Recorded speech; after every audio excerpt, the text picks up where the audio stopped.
Nice. You guys didn't do the tactical challenge again? We did, actually. We did another police versus fire tactical fitness challenge. Mm-hmm. We won that again.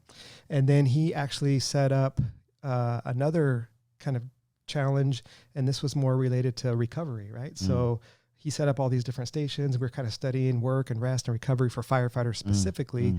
And so we had several agencies bring firefighters to this competition.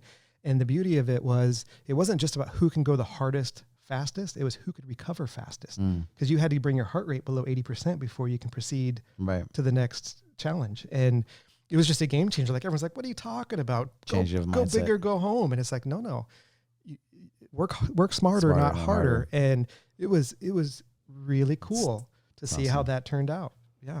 And how you felt after. Oh, gosh. Versus the other way. Yeah. Yeah. And by the time you're recovered, I mean, your performance is boom, you're right back at your high level versus trying to just slog through poor performance, right? Which translates to, firefighting, right? And every other stressful situation you can be in. Directly translates to that. So how's TACFIT helped you in that aspect? Well, going back personally, start with personally. Yeah. So it's been it's been game changing. It's been a life changer for me. So, I didn't know it until my early 30s, but I was born with congenital hip dysplasia. So, if you imagine a car that's out of alignment, driven for a long period of time, the wear and tear that occurs on the vehicle. And my car was out of alignment from day one, and I just didn't know it. So, very active as a child, very active as a teenager, aware of the fact that I had limitations in how I moved, and then still trained really hard.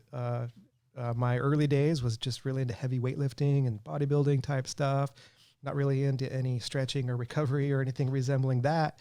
And then by the time I hit my early 30s, I mean, nobody ever taught those things, right? No, like I'm looking in school, at nobody ever taught us how to do those, just how to stretch. I mean, kind of really briefly, but like it's not important, right? Yeah. I was in a strength training class in high school that all you did was lift weights. That was it. There was no warm up or cool down or any of that. And I did that for a long time, and I loved it. I weighed 190 pounds. I bench press close to 300 pounds. I felt like I was fit, right? Yeah. But I couldn't hardly move. Was in a lot of pain, especially as I was getting into my early 30s, all this joint pain. And started getting x-rays, and it started showing arthritis. Like, I had literal osteoarthritis in my joints. I've had 9 surgeries. I'm 47 years old, and I've had 9 surgeries, and it all goes back to just that hip dysplasia and just the wear and tear.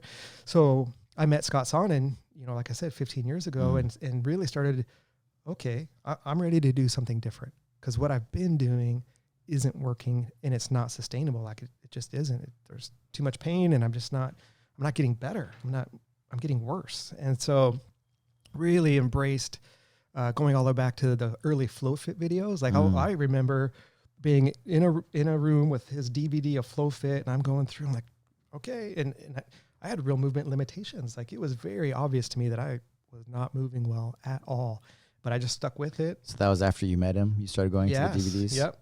Because I started researching him. Yeah. He came in, he literally walks in off the street, never would have met him otherwise. He facilitates this whole thing. He starts, embracing and kind of adopting the firefighters and helping to train us. And then for me personally, I really, for my own personal reasons, really dug into studying what he was delivering. And one of his coaches at the time, one of his peers, talked about it like the layers of an onion. And it's like, you can't just go right to the core. You got to peel the onion one layer at a time. And I committed to doing that. And I've been doing that over the last 15 years. And I'm 47 years old. I've had all these surgeries, and I still feel great. I'm able to do what I need to do. I noticed specifically reduction in joint pain through the TACFIT principles. Certainly moved much better. And then just my performance, like just my physical training, like as I embraced the idea that more isn't better and bigger and faster isn't better, better is better. And just applying, the intuitive training principles and just sticking to it, leaving ego at the door and being patient with the process it was a game changer for me, and still is. And it's just, it's something I use now. It's become a lifestyle. It's not just it's not a workout. It's not about the workout at all. It is really a lifestyle that I've embraced, and it's doing all the right things, right, for you to be your best.